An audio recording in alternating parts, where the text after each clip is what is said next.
Une bonne série, avec une bonne fin. Que demande le peuple? Sex Education, saison finale, retrouvable sur Netflix. Voilà. Je pense que vous connaissez la série si vous avez cliqué sur cette vidéo. Sinon, je vous conseille d'aller regarder les saisons d'avant. C'est une bonne série. Voilà. Du coup, dans cette dernière saison, on retrouve Otis et quelques anciens personnages qu'on avait déjà vus. Pas tous, mais je trouve que ceux qu'on revoit avaient encore quelque chose à raconter, avaient encore des choses à faire. Donc je trouve cool de revoir ces personnages-là. Et ceux qu'on ne revoit pas, franchement, ils me manquent pas plus que ça. Pour la plupart, ils avaient fini leur développement, ils savaient plus trop à grand chose. Donc je trouve cool. Je trouve ça cool.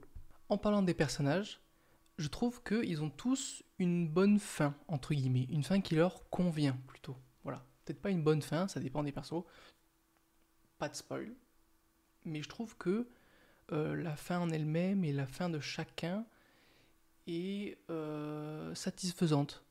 Chacun a sa fin qu'il mérite ou qui va le pousser à être encore meilleur après. Donc je trouve que c'est vraiment bien trouvé. Pour la plupart, ils ont réussi, on va dire, entre guillemets, leur chemin qu'ils avaient emprunté dans les anciennes saisons, si je puis dire.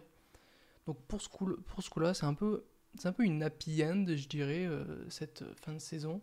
Mais, no spoil. Surtout que dans les séries, en général, la fin de la série, c'est un sujet controversé, si je puis dire, parce que généralement, les séries, c'est sur plusieurs années, il y a une attente, et du coup, souvent, les fins de séries déçoivent. Il y a beaucoup de séries comme ça qu'on peut avoir des exemples de fins qui déçoivent, et des fins qui sont juste nulles, en fait, tout simplement. Et je trouve que cette série-là, donc Sex Education, elle a une bonne fin.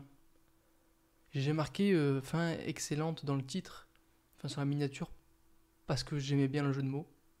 Voilà. Je suis pas peu fier.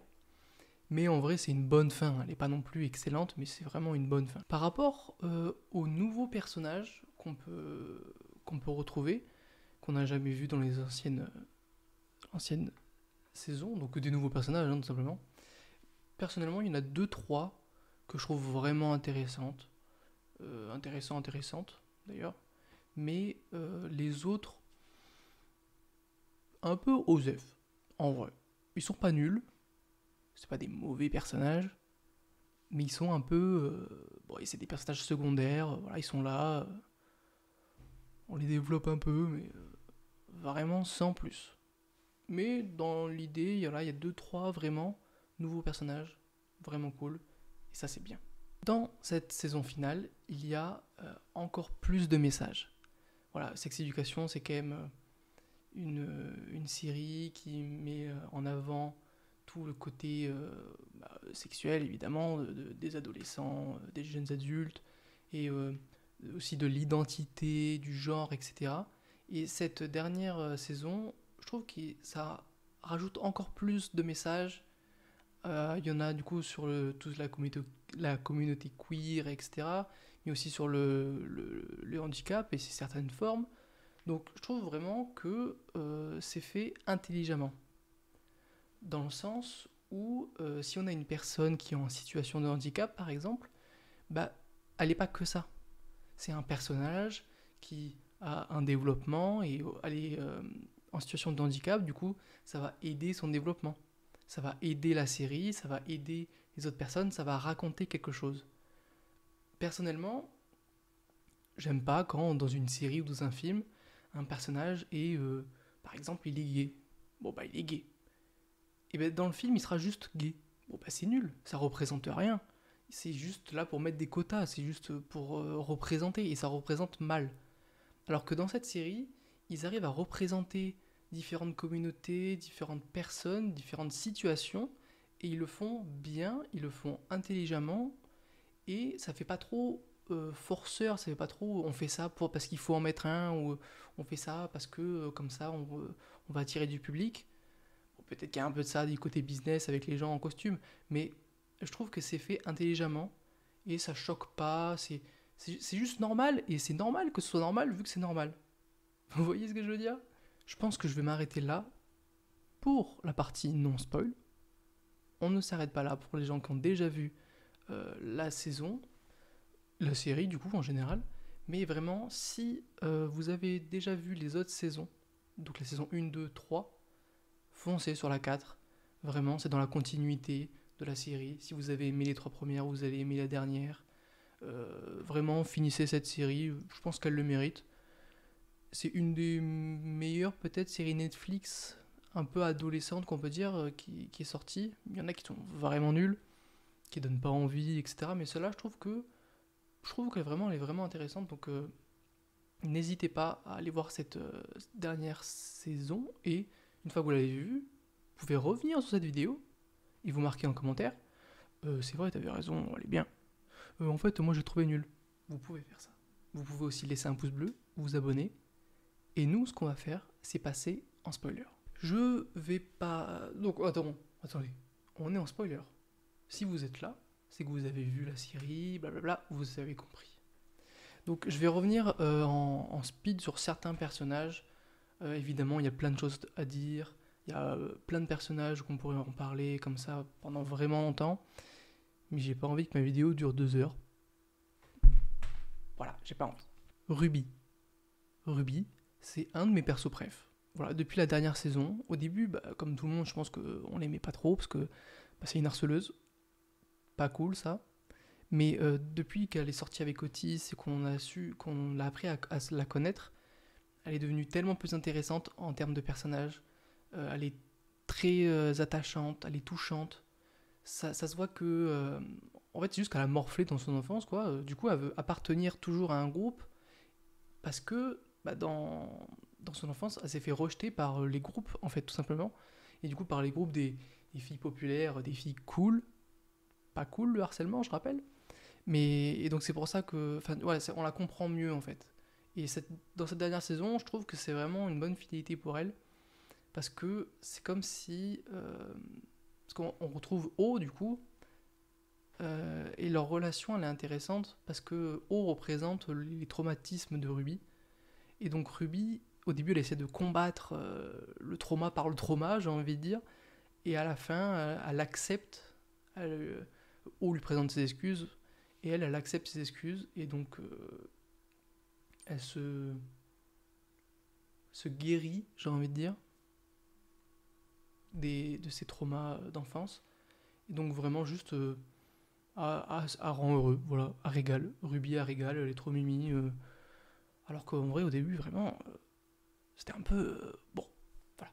Eric, le meilleur ami d'Otis, dans cette saison, Eric, c'est vraiment... il vient porter la dualité entre l'église et l'identité d'une personne, son identité de genre, etc. Et ouais, dans cette saison, c'est encore plus mis en avant le fait d'appartenir à un groupe aussi, parce que lui, comme il dit lui-même, il appartient à la communauté de l'église, mais aussi du coup à la communauté LGBT.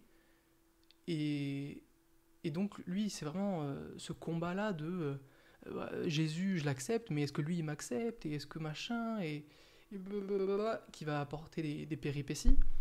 Et à la fin, il devient pasteur, je crois que c'est pasteur. Improbable. Genre, en vrai, je m'attendais pas. Bon, on arrive à peu près à la fin, on s'y attend. Mais tu commences la série, tu te dis, ah ouais, lui, il va être pasteur. Non. Mais je trouve ça cool, en fait. C'est plutôt logique. Ouais, par contre, par rapport à Eric, ces visions-là, bon, quand c'était un rêve, ça va. Mais ces visions à la fin où il voit Dieu, ouais, j'ai trouvé ça un peu too much. Genre, un peu too much. La mère d'Otis, donc Jean Milburn, non. La mère d'Otis, elle est au bout du rouleau. Toute la saison, elle est au bout du rouleau. Elle est fatiguée. Il y a un bébé. Elle est fatiguée. Elle fait de la radio. Elle est fatiguée. Il y a sa sœur. Elle est fatiguée. Elle est vraiment tout le temps au bout du rouleau. En parlant de sa sœur, sa relation elle est cool parce que on savait beaucoup de choses sur Jin, mais encore une fois, ça amène le côté famille et fraternel. Enfin, fraternel, du coup, non, comment on dit pour les sœurs? Bonne question. Mais sa relation avec sa sœur, du coup, apporte un peu de pas de, si, du profondeur au personnage, encore plus peut-être. Bref, on apprend par un flashback que sa sœur s'est fait toucher, tout ça, par un amant de leur mère. Bon. Et après, ils s'engueulent et il y a tout qui explose. Et je sais pas vraiment quoi dire, juste, c'est deux sœurs qui se retrouvent, qui s'aident et qui s'aiment. Et au début, enfin, leur relation elle est spéciale, mais en même temps, c'est des sœurs qui s'aiment, en fait, tout simplement. Big up à mes sœurs qui regardent, ou qui regardent pas, et ça, c'est pas bien. Adam, Adam, il régale. Voilà, ça fait pareil, ça fait un peu comme Ruby. Au début, on le déteste. Je me grattais l'œil. Au début, on le déteste. Enfin, c'est pas on le déteste, c'est qu'on l'aime pas. Genre, le mec, c'est pareil, c'est un harceleur. C'est pas cool. Voilà, non, mais je le dis comme ça au cas où que vous n'avez pas compris. Euh, et puis là, il a déjà fait son chemin de développement. Ça veut rien dire, mais je pense que vous comprenez ce que je veux dire. Et là, c'est vraiment l'aboutissement de tous ses efforts, de tout ce qu'il a fait. Et juste, il kiffe les chevaux, en fait, au final. Voilà, c'est ça la morale de l'histoire. Il kiffe les chevaux, les hommes et les femmes. Bah, il se régale. Bon, peut-être pas au même niveau. Ouais, bon, peut-être je vais rembobiner la vanne. On oublie la vanne.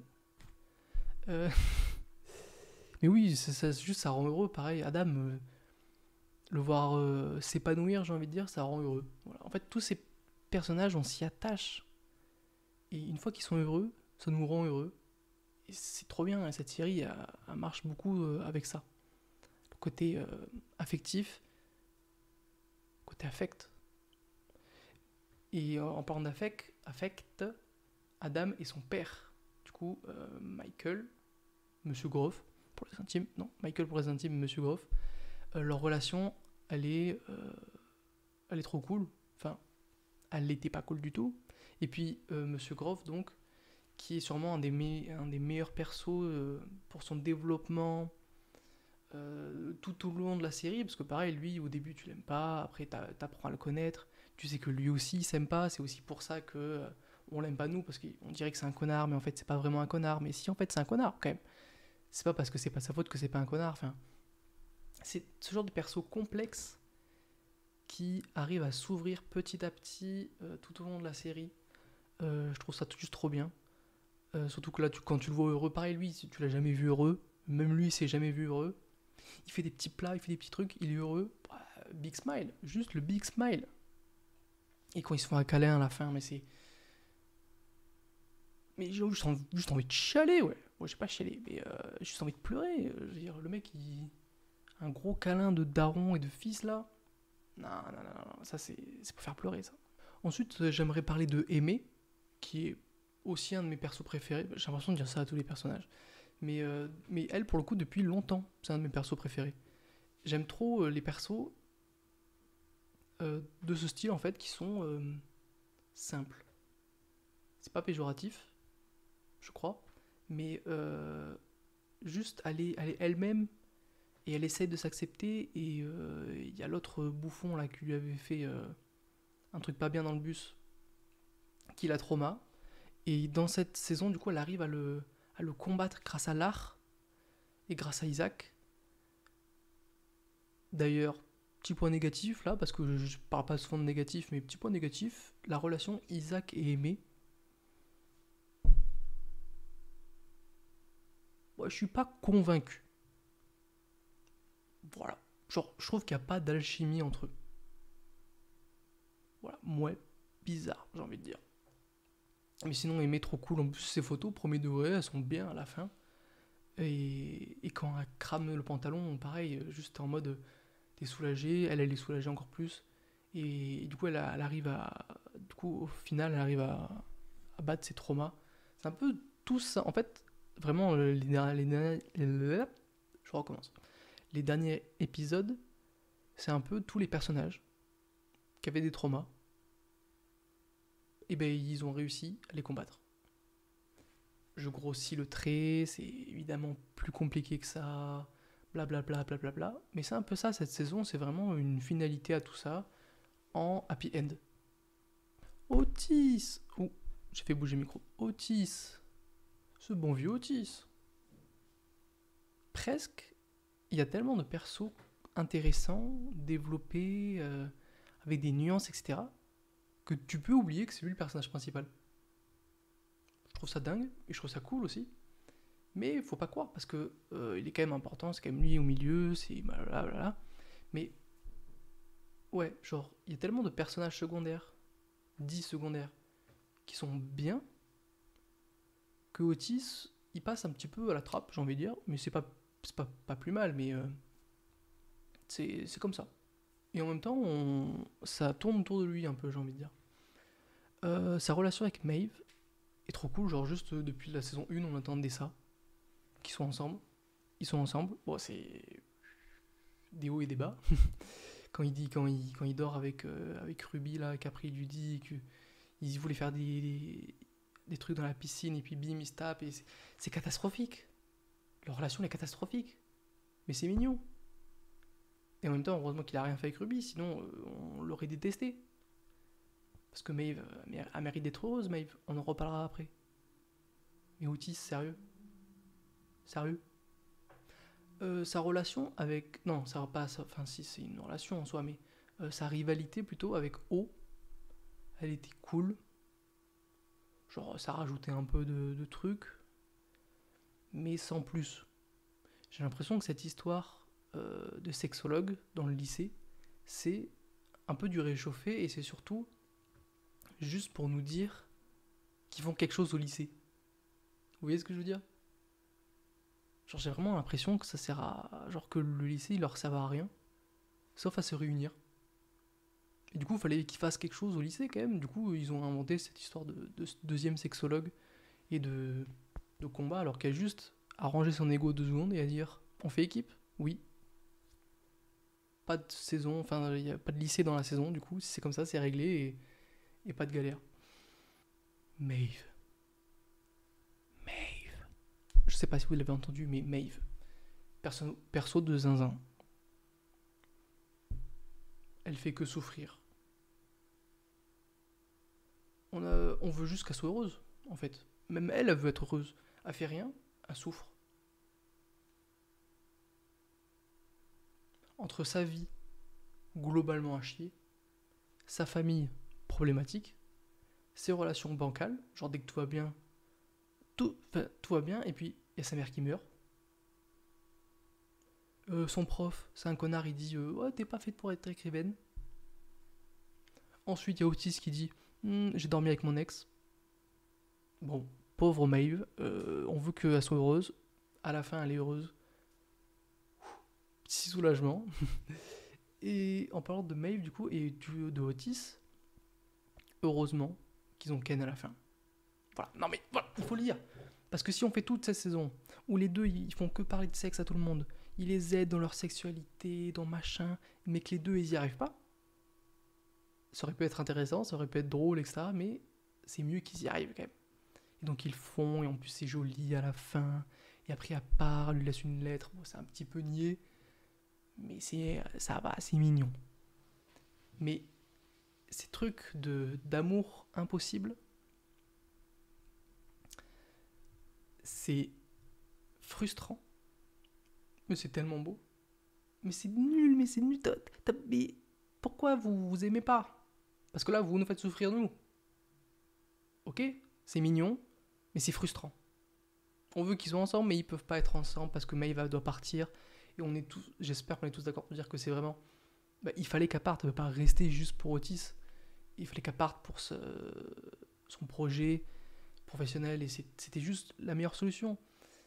Et en même temps, ils sont mignons, mais en même temps, on l'a bien fait.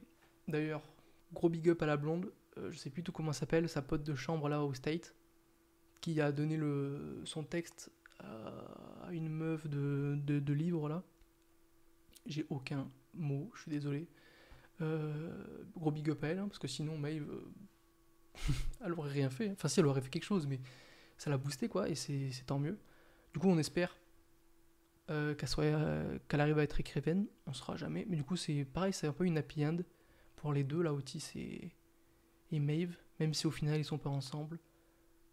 Ils sont heureux à leur place, j'ai envie de dire, pour Maeve. Sa place est au State, à faire des livres. Bon, en espérant que ça marche. Voilà. Enfin bref, il y avait plein d'autres personnages dont j'aurais pu parler, plein d'autres choses à dire, plein d'autres questions, des thèmes à aborder. Bon, il y a des choses, j'ai la flemme. Il y a des choses, j'ai pas le temps. Ou si j'ai le temps, mais j'ai la flemme. Genre, il y a des persos, on s'en fiche. Il y a des choses où je préfère pas non plus en parler parce qu'il y a des choses, je suis pas un connaisseur de malade. Genre, pour éviter de dire des dingueries ou d'être maladroit, je vais m'abstenir. Mais je trouve que c'était vraiment cool et je conseille vraiment cette série à toutes les personnes qui ne connaissent pas grand chose, à tout cet univers d'identité, de genre, etc. Je trouve que ça peut aider certaines personnes, surtout les ados, même les jeunes adultes, à comprendre un peu mieux cet univers. Et moi, en vrai, ça m'a pas appris. Si, en vrai, ça m'a appris des choses, mais pas non plus. Bon, il y a des choses que je savais, quoi. Mais ça approfondit le sujet et ça normalise, et c'est normal parce que c'est normal. Et ça, c'est beau de le rappeler. N'hésitez pas. Voilà. Non, mais je le dis, n'hésitez pas à laisser un pouce où il faut. Vous le mettez où vous voulez, ce pouce, mais surtout en bas de la vidéo. Et ça, c'est beau. Un commentaire aussi. Si vous avez regardé la série, si vous avez aimé, ce que vous avez pensé de mon avis, si vous avez le même, si vous n'avez pas le même, blablabla, vous avez le droit d'avoir votre avis en commentaire. Mais surtout, et je vous regarde droit dans les yeux, abonnez-vous. Bah oui, j'attendais que vous répondiez, mais bon, vous pouvez pas répondre. Abonnez-vous à cette chaîne. Parce que là, il y a des vidéos qui vont arriver. Peut-être. Et je vais peut-être spoil. Mais normalement... Non, allez, je vous spoil pas. Et merci, à la prochaine.